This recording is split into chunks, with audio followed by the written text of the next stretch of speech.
I wanted to share with you today how I create my own stencils for the Gelli Plate using my Brother Scan and Cut 2.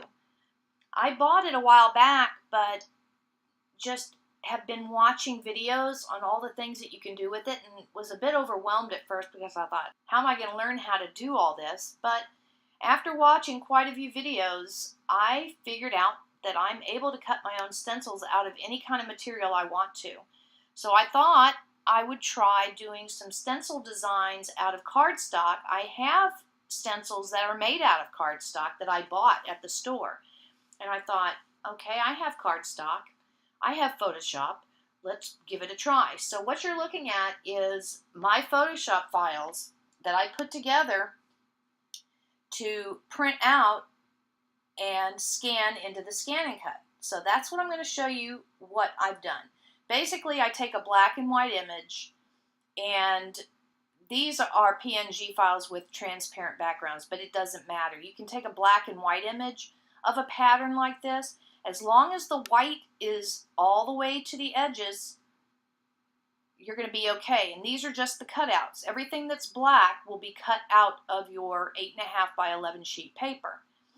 So I just take patterns and put it on an 8.5 by 11 size file and make sure that it all fits within that size, and then print it out and scan it with the Scan and Cut. So I'm going to print out these squares. Okay, I did this one. It was my very first one I did.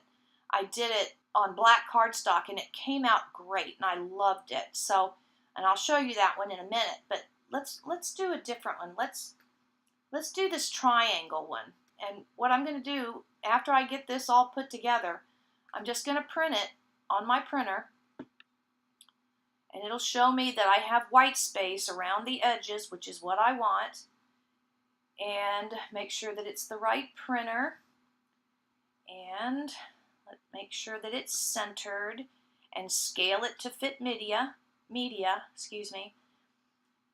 There we are, and it looks good, so I'm going to hit print.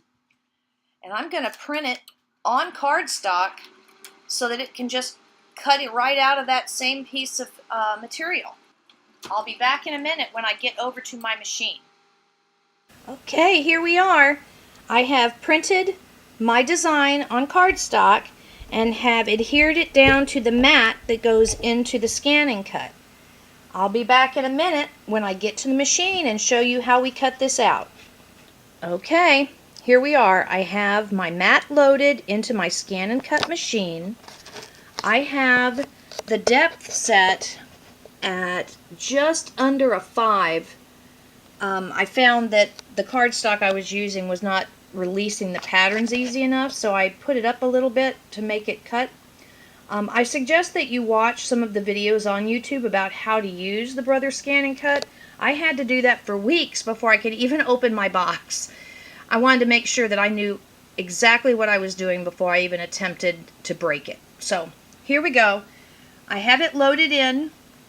I'm going to scan it, and we're going to direct cut means I'm going to cut out the piece of paper that's in there right now. Instead of scanning it to cut data, we're going to hit direct cut, and then it's got the little start stop button, and it's going to take it in, and it'll scan it first so that you can see the image or what the machine sees, and then it comes back to the ready position. Oh, it's popping up a little bit. You need to make sure that this front edge is down really tight or it'll buckle up your cardstock.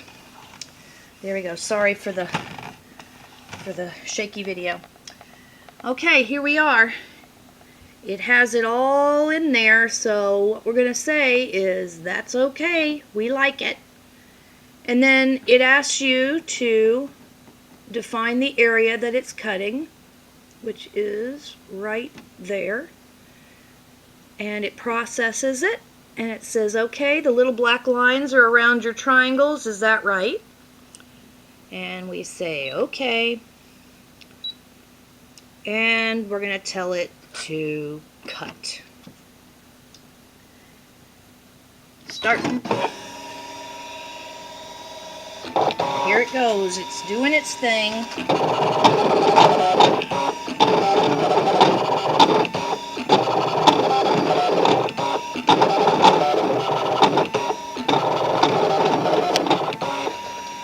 I'll be back when this is finished. And here's our finished product. This is one that I cut earlier this morning and used on my jelly plate with the squares. I cut this out of a really thick black cardstock, and it works beautifully. I love it. No, it may not last forever, and yes, it may start sticking eventually, but I'm hoping that if I put enough paint on it, that it'll be okay. So far, so good. We'll see what happens. Here are my triangles that we worked on in Photoshop. I think this is going to make a really cute stencil. We're going to try it here in just a second. And then here's some polka dots that I did. And this is all cardstock. And this is not even as thick as the black cardstock. So we're going to see how this works on cheap cardstock.